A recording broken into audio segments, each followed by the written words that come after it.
Hey guys, what's up? I have not made a Unity video in quite a while, and that's for various reasons, but also, yeah, I should. Also, I just should, and I don't actually have a really good excuse for it, because I have been progressing a lot since the Global Game Jam. I did a video just before the Global Game Jam, and then the game that I made, the Global Game Jam, made videos about that, but not specifically Unity-based. I just showed off the game. And since then, I have been working as a student. I've been doing homework and stuff like, whatever we do in class. And on my own, I have been starting to do stuff. Right now, I'm working on a game that I might elaborate more on, at least the basic concept of it in the future. But right now, I'm going to do a lot of mechanics for different levels. I want to have short levels where there's all kinds of different mechanics, and so I find myself implementing different mechanics. And today, I'm just going to show you what I pretty much just finished doing, which is a grid-based mechanic of the game, very similar to Sokoban, if you're familiar with Sokoban. If not, you could look it up. You'll understand what the hell's happening in a second, but you don't have to, because you could just look at what's happening right now. So the scene is completely empty. I'm going to start the game, and as I start, everything is going to be thrown up. So we got Larry. Okay, we've got a platform here that we cannot go through, and we've got a crate that we can move around. We cannot move it into the platform, clearly. We can move it. There's an exit that if I'll go into the exit, nothing will happen. And there is a target, and if all the crates are in their own targets, and I go into the exit, I will win. I cannot prove it to you that easily, so I'll just open up the console, and you can see that in the console it says that you win, oh my god, and it's once, and I won. So if I go again, you can see that it happened. And if I'll remove the crate and I go in, you see that it doesn't happen. So everything works in that sense. I can also not go out of bounds, okay? So that's what I did. Pretty much just finished the basics of how it works right now. That's it. So how did I do it? And what is here, actually? First of all, everything is a prefab. As you saw before I pressed play, there was nothing on the actual screen. There was nothing there. Everything is created and generated once I press play. There is 14 by 10, okay, so it's 14 across and 10 vertically of cells, basically. Those are cells. There are 6 sprites here. There's a cell, which is just a black square, I guess. There is the platform itself, which is gray. There is the exit, there's Larry, there's the target, and there's a crate. So those are 6. 3 of them are inner parts, which is Larry is an inner part, the crate is an inner part, and the platform right here is an inner part. And there are 3 outer parts, which are the target, which is the exit, and a cell on itself.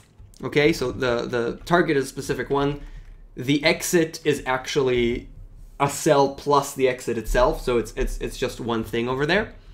And that's it. There's 3 inner parts and 3 outer parts. There's a matrix. Okay, it's an array on an array with two-dimensional array is what I'm trying to say. It rhymed. It must be true. And it holds grid parts, and each grid part could have an inner part and an outer part, and that is basically what I'm manipulating. An outer part and an inner part are basically those sprites. I've said basically like 15 times so far. So basically, that's what's happening. Basically. And that's it. That's what I did. The interaction. The only thing that really moves here is Larry. So he can move whenever he wants to, other than when he reaches the edges, when he goes into a platform, and when he goes into a crate, I recognize that it's a crate, and then I try and move it. If I can move it, I do. If I can't move it, then nothing happens. Then nobody moves. Okay, so if there's 2 crates, it also does not allow you to move 2 crates if they're side by side. I just continue the motion, because the motion when I press left right now is left motion. I want to move Larry left. So I apply the same thing on the crate itself. I'm telling you, the crate, can you move left, crate? And because the crate can't, then Larry doesn't even reach moving Larry himself. In the case if I want to go down right now, the crate can move down, so it will, and then it'll move forward, and Larry will move down as well. It's not very complicated code, it's not very difficult code, but it is code that someone needs to write, and I did write it, and it works. I'm pretty happy with it. That's basically how again, man, I'm saying basically a lot today, I apologize for that. it's crap. It's crap code, okay, is what I'm trying to say. The code is rather, I don't know if it's poorly written, but it's not efficient, is what I'm trying to say.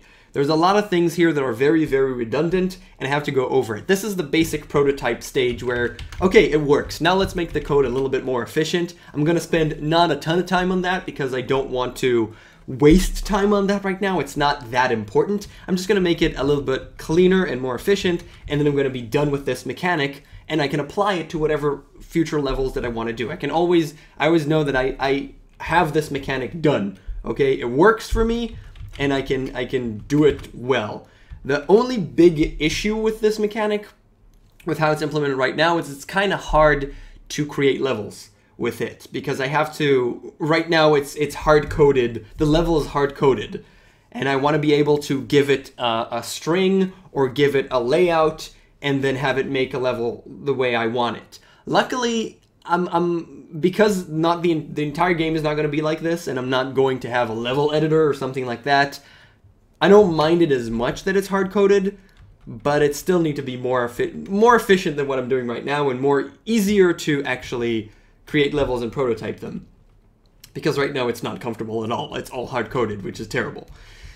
That's pretty much it. I need to put up more Unity videos.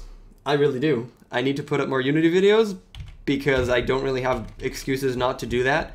I will try and put them out, but only when I feel comfortable and when I feel that there's actually something to show that works, that I did, and there's something to explain there. There's no point in just showing you progression every week or so. I'm just going to release a video when I have something to say, so don't expect anything.